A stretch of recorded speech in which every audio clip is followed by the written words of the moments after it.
আমরা সবাই ওনার জন্য প্রাণপণ চেষ্টা করছি এবং আপনারা সবাই দোয়া করবেন আমাদের প্রিয় তামিম ভাই যেন আবার আমাদের মাঝে সুস্থ হয়ে ফিরে আসে এবং আবার খেলাধুলায় জয়েন করে। আমাদের অতি প্রিয় তামিম ইকবাল ভাই আজকে সকালবেলায় অসুস্থ হয়েছিলেন। 9টা সাড়ে 9টার দিকে উনি বিকেএসপিতে একটু অসুস্থ হয়ে পড়েন। ওই অবস্থায় ওনাকে এখানে নিয়ে আসা হয়। যখন এখানে নিয়ে আসা হয় ওনার চিকিৎসা শুরু হয়। পরবর্তীতে আসলে উনি আমরা চিন্তা করি যে আসলে ঢাকা নিয়ে যাওয়া যাবে কিনা, তো বিভিন্ন কারণে আসলে ঢাকা নিয়ে যাওয়া যায়নি, সেই ডিটেলস আসলে অপ্রয়োজনীয়। পরবর্তীতে ওনার অবস্থাটা বেশ ক্রিটিক্যাল হয়ে যায়।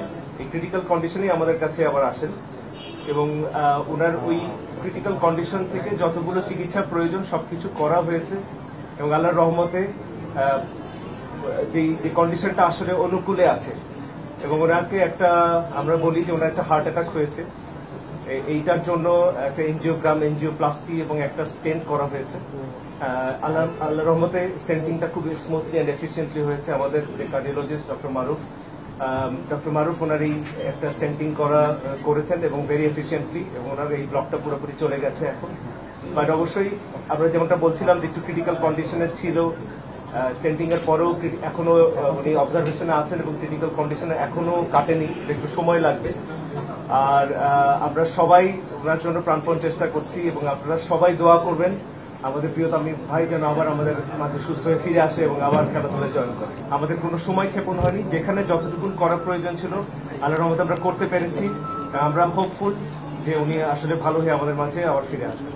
আপনারা সবাই দোয়া করবেন। পরিবার এবং বিসিবির পক্ষ থেকে হসপিটাল কর্তৃপক্ষকে আন্তরিকভাবে আমাদের ধন্যবাদ জানাই যে ওনারা তামিম ইকবালের এই ক্রিটিক্যাল কন্ডিশনে ওনারা ওই ট্রিটমেন্টটা করেছেন। আমরা সবাই কাছে তামিমের জন্য দোয়া প্রার্থনা করছি। ফ্যামিলির তরফ থেকে এটাই আপনাদের কাছে চাওয়া যে আপনারা সঙ্গে তার জন্য দোয়া করবেন। বিকেএসপির ডক্টরও এটাতে হেল্প করেছেন এবং ফিজিও এবং অন্য প্রত্যেকটা স্টেপে আমার কাছে মনে হয়েছে যে আমরা সঠিক সিদ্ধান্ত নেওয়া হয়েছে। এই জিনিসটাই সবচেয়ে ইম্পর্টেন্ট ছিল যে সঠিক সিদ্ধান্তগুলো প্রতিটা স্টেপে নেওয়া হয়েছে।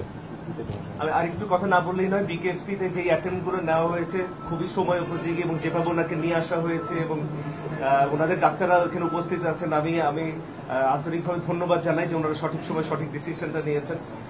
ঢাকায় নিয়ে যাওয়াটা ব্যাপার না, কিন্তু ওই সময়টা যদি আমরা অ্যাটেন্ড করতে না পারতাম কি হতো আসলে বলা বড় মুশকিল।